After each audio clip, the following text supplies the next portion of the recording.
us as landlords, we should help the people by not collecting rent for them during this like a free rent scenario for people. Like, exactly. Oh, don't pay rent for this. Exactly. Like, because it sounds easy. Because of this, he proposes that they should help in that way. But I mean, just think about it. That's asinine. That's crazy.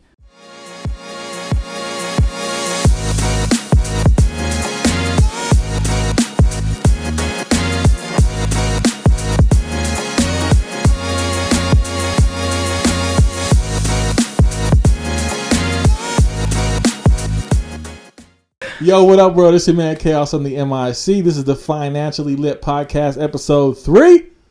Got my guy Nick G. Yes, sir. How you doing, man? I'm doing well, bro. How are you? Blessed to be here, man. I am glad you were able to make it because of all the crazy things going on in this world. Yeah, we got a lot of Ronys going around. The Rony is popping, man. The pandemic, the state of emergency, however you want to say it, it's in full effect, man. Yeah, definitely. It's affecting the market in crazy ways. We've seen the stock market drop like 2,000 points. 401ks got hit 30-40% already. Yikes. We already see that fiat currencies devalued, 96% of its purchasing power. But when you see, the government printing $2 trillion more dollars and pumping it into the stock market. What do you think about that? Wait, the stock market or the checks coming to us? Because I know you heard about the checks for U.S. citizens. So there's two different things, right? So they're printing a lot of money, irrespective of market demand. They're just printing it out of thin air. Oh yeah, willy-nilly. Straight toner, ink. That's what they do, right? Just paper. That's what they do best. So as they're doing that, that is stealing the value of the currency in the normal market, right? Because it's irrespective of market demand. So that is causing a devaluation of the currency. When inflation starts to turn to hyperinflation, then that's kind of a perfect scenario to pay off a lot of foreign debt. And what that kind of looks like, we have $23 trillion in debt, foreign debt, and then $123 trillion in unfunded liabilities. So that's all the money that we owe, but it hasn't come due yet. So we still owe that. It's just we owe $23 trillion right now. So as we keep printing money and the value of that money keeps devaluating more and more because it's being printed irrespective of market demand, value of that money, the purchasing power is going down. So if you had, let's just say, printed $23 trillion, because that's our foreign debt, right? You just print it maybe over a week, over a month, maybe over 6 months, but you just printed that out of thin air, and then you paid off that debt. What would that do to your dollar? Well, of course, it would go from inflation to hyperinflation. And essentially, that would drop the value of U.S. currency, that fiat currency, down to about 10% of what it's worth right now. So that the government could essentially pay off this $23 trillion debt with $2.3 trillion worth of value. So they'll actually hand over $23 trillion. But because it just got printed out of thin air, it's only really worth like $2.3 trillion. But what does that do to anybody that's stuck holding this fiat currency when they implement a plan like that? If you're holding cash, well, they just printed a bunch of that stuff out of thin air. You're sitting here just saving it, scrimping pennies, saving as much as you can, while they're printing it out of thin air. That's stealing from the value of your savings that you worked hard for. So let's say you had $100K sitting in your savings. Or let's say you had $400K sitting in your 401k, or any of these vehicles that are sitting in fiat positions. Any of these vehicles, the stock market, IRAs, these kind of things. Your value would drop down to about 10% of its purchasing power today. So I'm not saying someone's going to just take the money from the account. No, if you had $400,000 in your 401k, you have $400,000 in your 401k. I mean, minus the 30-40% drop that you just saw. But whatever number that you have in there, it's just not going to buy you as much or go as far as it would have. So the purchasing power of that $400,000 would be more like $40,000. The purchasing power of $100,000 would be like $10,000. So, I mean, even if you only have $1,000 and you don't want it to become $100, You need to protect the value of that stored wealth one way or another. And the best way to do that, you should study what the wealthy do. You should study what the elite do. And it's very clear that gold and silver, through different financial turmoil, crashes, market crashes, has always been a very stable store of wealth. Always. Especially against fiat currencies, traditionally.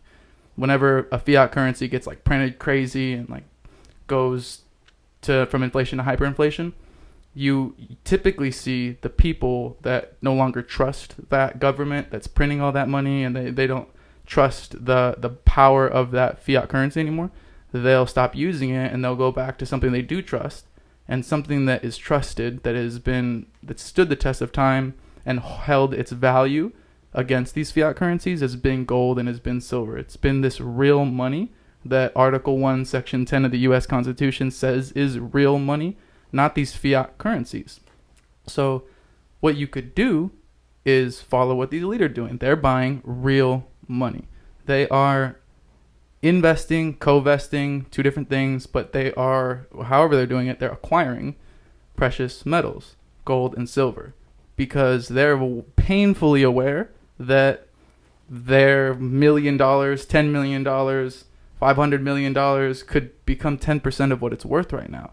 And they have a lot to lose in a situation like that. High net worth individuals that are watching this should really listen up, because they have a lot of downside risk potential in staying in a fiat currency, where they could move it over into an appreciating asset like gold and silver.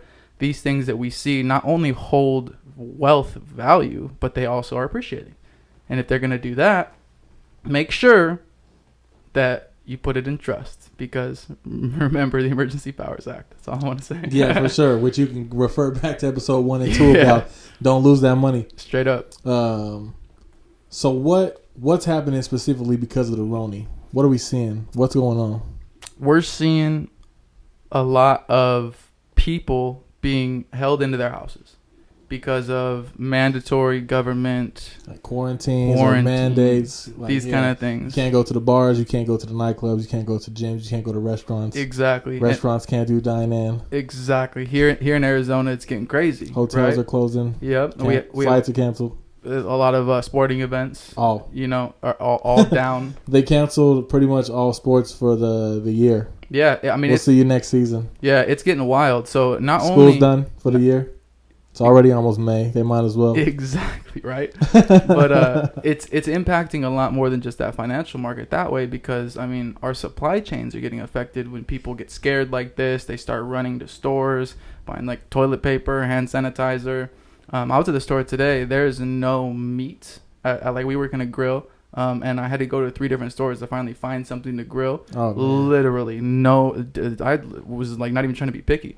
There was just like no meat, period. Yeah, any meat. Yeah. What meat? Any meat? Walmart, fries, no eggs. Like, no, literally. There's like literally. Yeah, I've walked through multiple stores and there's nothing on the shelves. It's just they like got like cans candy of left. Beans aren't there. Yeah, they got candy and stuff like that. That's but like all that's left on the shelves. Really. And people are going crazy that way, kind of hoarding stuff, making sure that they have enough for their families, and they're scared. People are over hoarding. Right, exactly. Because they're getting all their news from the media, and the media is making this sound like it's the end of the world, essentially. So what else are they? I don't know why toilet paper went first. Yeah, I don't know either. I don't get the logic there either. I don't know. Like, hand sanitizer is gonna make you cleaner. I get that. Wipes, all of these things. Beans, rice. But what people are doing with this quarantine stuff is, if you could work from home, for example, like my mom. She works for the Business Journal, senior reporter there, been there like 30 years. She covers real estate, education, and healthcare. She is able to work from home. Laptop, computer, she can work from home, and she is. But not everybody is afforded that. A lot. Most people are not afforded that. As they took away the large groups gathering, that killed, I think, most of industry. Right. I agree. Everybody I know, there's nothing for us to do. Right. And there's in different places, there's this 10-person imposed rule kind of thing. Like, no gatherings of more than 10 people. And that includes, in some cases, the 2 people that are working the store. So like 8 people. So check this out. This morning we went to go get ammo because the last couple of days I was trying to get some ammo, and everywhere around the city was selling out ammo quick and closing their doors fast because they needed to get reordered and things like that. And there was one store that was closed yesterday, and the sign said that they had plenty of ammo, that they were restocking, and that they would open up tomorrow morning at 10:30 a.m. And that was this morning. So this morning, I Googled it to make sure, and it said 9 a.m. I thought I had till 10:30, so I rushed over there. There was already a line around the building, almost around the building. It's like halfway. I get in line, and I asked the guy in front of me, like, "Is this open at 9?" And he was like, "No, that Google's wrong. Their actual website says 10:30, and we're all just waiting here till 10:30." And I was like, "Oh wow!" So it's even crazier. Yeah. So I'm like, okay. So I'm waiting there, and for 2 hours. And I tell my brother. My brother comes. He's waiting with me. And they only allow 8 people in at a time. 8 people. Then they lock the door, and those 8 people plus the 2 workers. That's 10 people in a closed space at once.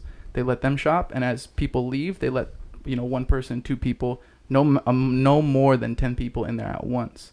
And people are just buying ammo like pellet, 500, 1,000 ammo box, 1,000 ammo box, 1,000, like 3-4 of them, a couple 500 boxes, 5.56, 223, 9mm, all of these ammo just flying off the shelves. And of course they're making money in this. They 2 days ago it was $40 cheaper, now a little $40 tax on it because they know they're the last place in the city with supply and demand. Right. Even online places are having a hard time keeping up with ammo. So people are clearly freaking out, right? But what does this do to the actual economy? Like if you're a business owner, let's say you're a business owner. What about a small business owner? Exactly. I know a lot around the city, a lot of entrepreneurs that are feeling this hard. Exactly. If you're a small business owner and you are not able to pay your employees or have your employees work for your business, you are not pulling in revenue. And if you're a small business, your margins are most likely tight. You most likely aren't going to be able to go 1 month, 2 months without keeping your business afloat because you have accounts receivable, you have accounts payable, you have different things in the works that you need to keep doing business to bring in revenue to keep your business afloat. I mean, if you had any debt in your business at all, you have to keep being in business to keep your plan going forward. And a lot of small businesses in America are stretched so thin that a 2-week quarantine was going to crush them. And we will feel this in the economy in about 2 months' time. And we'll see what these kind of quarantines are doing to small business owners when they literally can't have their people work right now. They can't because they're quarantined. They can't work from home. So their business has to suffer. And these people that can't work, let's expound upon this a little bit. You're not getting a paycheck. Let's say all your sick time's used. All your vacation time's used. You probably didn't budget that for the Rony. So yeah. You definitely didn't know the Rony was coming. Yeah, so that stuff, if you had it, it's most likely going quick. And when it's gone, you can't go back to work. So now you don't have income. Now, most people in America don't have, and this is a statistic, they live paycheck to paycheck. They don't have more than $1,000 in savings. Most of middle America. Scary statistic. And when you think about that, if you're 2 weeks not working, or 2 months, a month, some of these things, these kind of quarantines. The 8-week number is scary. The 8-week number is because scary. A lot of people kept saying 2 weeks, and then really quick it moved to 8 weeks. And 8 weeks is 2 months. So think of 2 months worth of salary or hourly or whatever it is. You literally aren't being able to pull money for your family now. You could be the breadwinner in the house. It could be a dual income house that requires both of those incomes. Maybe only one can work from home. Maybe neither of them can work from home. A lot of households are in that situation, if they even have 2 incomes. And a lot of people are losing their jobs too. Exactly, because business owners have that pressure of not being able, because of what I was saying earlier, they need to make a profit and they can't. Their margins are so tight. They got to let people go. So these people, think about their rent. Think about where they live. Most people don't own where they live in. There's a lot of renters out Gotta there pay today, rent. and they Rent's have due. to. But the thing is there's different people out there. Like there's this guy from New York. I don't want to say his name. I don't want to misquote his name. I forgot his name. I was reading it earlier, but what he was saying was basically that he was a landlord and he owned a lot of properties, and he was saying us as landlords, we should help the people by not collecting rent for them during this like a free rent scenario for people. Like, exactly, don't pay rent for this. Exactly. Like, because it sounds easy. Because of this, he proposes that they should help in that way. But I mean, just think about it. That's asinine. That's crazy. I mean, what he's proposing is for the landlords. Like, let's say I owned real estate. Let's say I have 10, 20 units, 30 units, 100 units, like landlords, real landlords. These people, you're saying that they are just not going to pay the mortgage to the bank now? You're saying they're just not going to pay the insurances? They have to hold on those things? They're not going to pay the property taxes? They're not going to pay the government for this service and this business that they're operating? This is crazy. So where does the buck stop? There's a lot of people that have to submit to that in order for that to work. Because it's not just the landlord who can be like, okay, you don't got to pay. Right. All the 5 people that he has to pay have to agree. Exactly. And then possibly the 5 people that each of them have to pay. And it just keeps going. Yeah. And the government's one of those people. So unless there's some kind of... That's the only one that can be like, hey, yo, you're good. Yeah. That seems to be doing that. Right. Forgiveness and bailouts and things like that. Yeah. But, what we're looking at is one possible solution for, that kind of scenario is if maybe the landlords wanted to help by not cash flowing, maybe. Like, if they were to cover their expenses... They give knock off the profit. They give the exactly. Like, I'm gonna do you a favor by knocking off the profit. If I break even, then we're good. 100%. Like, that's keeping it G. And if they did that for their people, it would be showing good faith. It would be trying to help. It'd be cutting them a deal. But those people could probably qualify for a break from the government. They love giving away those bailouts, did you say? You're right. The landlord bailout of 2020. Straight up. See, it's going to be necessary if this keeps pushing the way it's pushing. But in addition to that, this government debt bubble is getting just bigger and bigger and bigger. And they understand that all bubbles pop. Everybody understands in the financial market. That's what bubbles do. All bubbles pop. Right. Bubbles occur. They're cyclical. And eventually they pop. So when you have a government debt bubble, the government understands that's gonna pop. What are we gonna do? Well, let's pop it before someone else does, or before it pops on its own. What you talking about? Well, if we pop it systematically and we let the air out slowly and do damage control the whole time, maybe, just maybe, we can still be the number 1 superpower in the world, number 1 military might, still be the world's reserve currency in some way, shape, or form. And we can underpin this whole U.S. economy back to gold and silver the way it was before Nixon took us off the gold standard. And just maybe there's some executive orders on the books that could help us do that. And just maybe all of these things that are happening into the market could in somehow be impacting that plan for us to go back to real money. But it just, when you study the war on cash that's going on in the world, whether fiat gets perpetuated and we go to crypto, which is just perpetuation of fiat, like we were saying in a previous episode. Yeah, episode 2. Yep. Or if we return to the gold standard, where real money. The good old days. Yeah. The gold old days. Exactly. I'm gonna make the a golden ages, yeah, right? Yeah. When real money underpinned the world, when real money, gold and silver, the assets of the world, this real money was the underpinning of our financial system. I like that. That's the war, though. So the gold old days. Yeah. So obviously you see what side we're on and who we'd be voting for in that war. I like metal. Yeah. Right. And not the music. Yeah. Nah, I mean, I'm a fan of precious metals. I understand that, true value, like, since the beginning of time has been held in gold and silver. Yeah. I've never been a big fan of just having, like you say, a fiat system not backed by anything. You know, Right. Definitely not a fan of it perpetuating into a crypto system. Right. You know, like I know, I agree. I mean, the idea of a fiat system sounds nice when you're the one with the printer. You know, when you're the one that's got your hands on the keys that can, you know, do quantitative easing. Until you get to 100 years. Yeah, exactly. And when you see that history shows that no fiat system has stood the test of time. It's not a system that was built to last. No, it was not. Like, there's a lot of faulty systems that we use, and we have to make up for that in different ways. Mm-hmm. Whether it's a leap year. Yeah. You know what I'm saying? Exactly. We don't got it all quite figured out. Right. When things are on a gold standard, it's tied to a value that is scarce.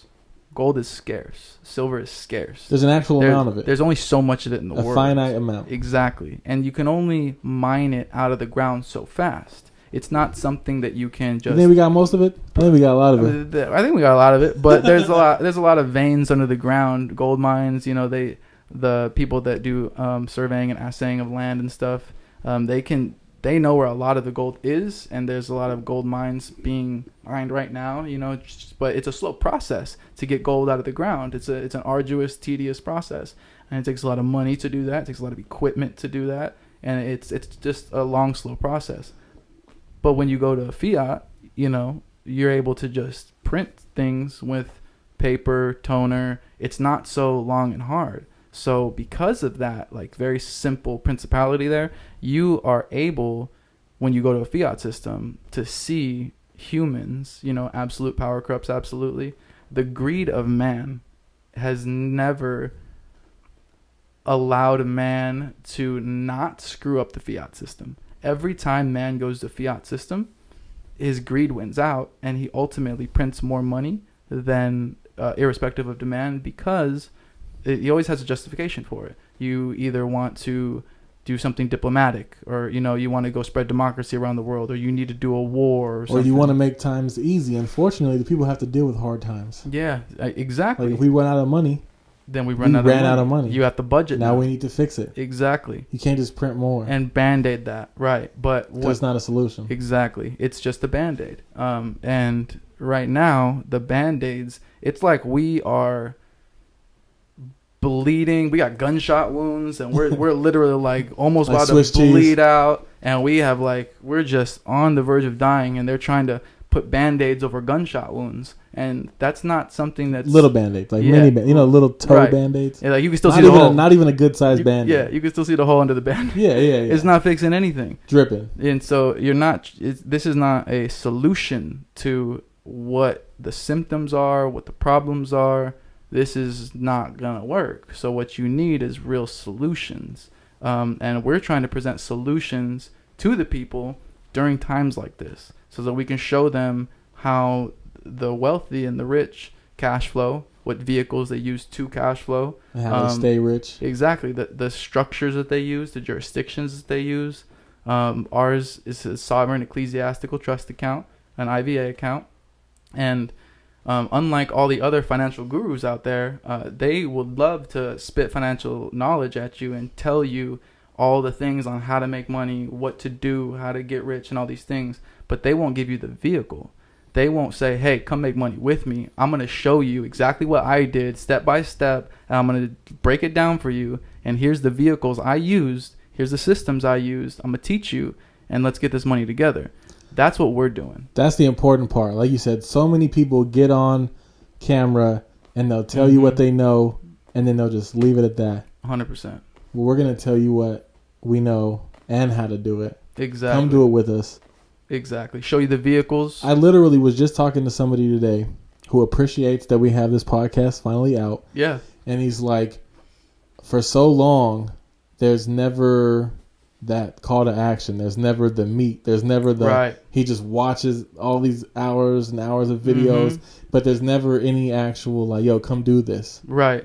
Come meet with me. Book a time with me. Let me show you. And typically when it is that, it's pay $5,000 for my seminar. I'm about to be in LA for a week. Book out this hotel room. And then I'm still not going to tell you. Exactly, because I'm going to sell $5,000 tickets to everybody. And I'm going to give more of what that video was.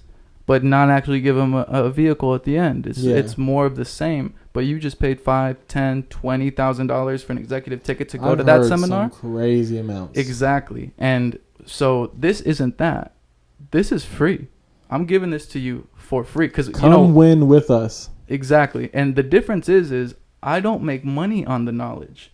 I'm not making money on you learning from me. So I'm more than happy to teach you exactly what this is and show you exactly what it is that we're doing, because we're trying to free as many people as possible. Exactly. And in doing that and helping as many people, the more people I help, the more money I'll make. If you ask any billionaire, they don't focus on getting as much money as they can. They focus on providing as many solutions to as many people as possible and being of service and of need to as many people. And doing that, the money's going to come. So I'm going to get rich by helping you get rich. Exactly. And I'm going to get rich by helping everybody around me understand financial literacy and show them how to cash flow. Because when they are financially literate and I use my debenture management system on their finances to get them out of debt as fast as possible by not paying any more money than they were paying or changing the frequency of pay, but literally just changing the order of how they were paying those debts, and show them that they can get out of debt way faster, paying way less interest by doing it that way.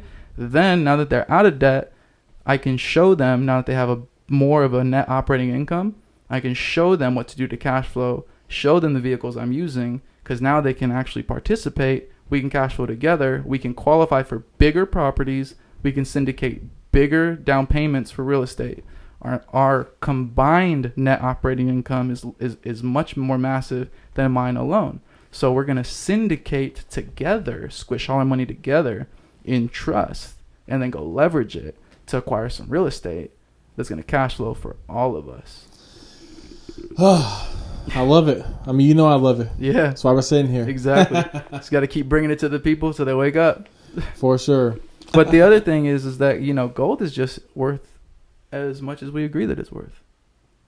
And that's proven when Nixon used emergency powers, the Gold Confiscation Act, and he took all the gold from the people at $25 an ounce, fair market value. And then after the government had it all, they revalued what gold was worth to $35 an ounce. And just now everybody, because we say it's worth $10 more, it's worth $10 more.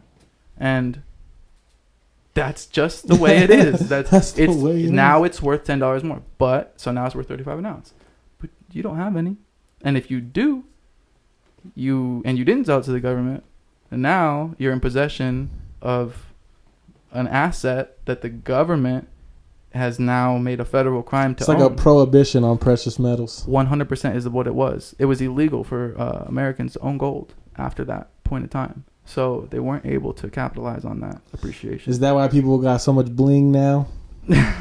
So that they can never be caught slipping like that again, or people what? People love jewelry. Yeah, and they love like gold and watches, and jewelry is a good store of wealth if you buy really, really, really solid real stuff. real gold, like solid gold jewelry. Because if you're gonna wear jewelry anyways, you might as well buy real gold because it's gonna hold its value. If you buy, diamonds or just different types of jewelry that's not like a pure precious metal, then you're at risk of it devaluating and losing its value instead of having something like gold. Like there's a website called they sell gold jewelry, and it's complete, solid, 24 karat gold. And I think they sell 20 karat gold, 18 karat gold, but they push their 24 karat gold necklaces, watches, bracelets. They have men's jewelry, female jewelry, women's jewelry. And you getting paid for this ad? Nah, I'm just saying. Oh, okay. If you have gold, you're able to. I'm leaving that in. If you're gonna wear it, then you might as well wear something that's real. So Please. That when you don't want it anymore, or you don't like it anymore, and you want to sell it, and you outgrew that style, you can get true value for it, and it most likely appreciated. You most likely wore that and got all the value, face value, social credit for wearing your gold. Yeah. And then when you didn't need it anymore, you got your money plus some, most likely, the way gold's going. Yeah, there's two reasons I want you to get real jewelry. One, to hold the value and then gain value. Right. And then also because you can't be out here wearing no fake jewelry, man. Yeah, 100%. Yeah, bro. If you're gonna wear jewelry, keep it real. Yeah, 100%. I agree. Protect the value of your stored wealth. Do what the elite do. And before, you really couldn't. You didn't have a real estate investment trust. You weren't an accredited investor. You couldn't participate. So you were just gonna get steamrolled through something like this. But that's not the case anymore. And that's what we're trying to get everybody to understand, is that you don't have to be an accredited investor to play this game. To cash flow in this kind of trust, a sovereign ecclesiastical trust, you don't need to be an accredited investor. Anybody on Main Street that can open an IVA account can do that. And they open an IVA account by co-vesting with 21 coins of a precious metal. So 21 American Silver Eagle coins to open the account. It's like just under $500. You co-vest, open your account. Now you have 500 worth of value, aka 21 coins, give or take, in the account. And now you have a sovereign trust account. Now you can start topping it off. Meaning every time you get paid in this funny money, silly fiat monopoly stuff that they keep paying you in, don't be silly. Put that in your IVA account and protect it with real money before the currency goes crazy. Because if you just study the war on cash and you study what the elite are doing and you study what you'll see it. Yeah, you see what's going on. Yeah, you'll see it. Help yourself. Facts.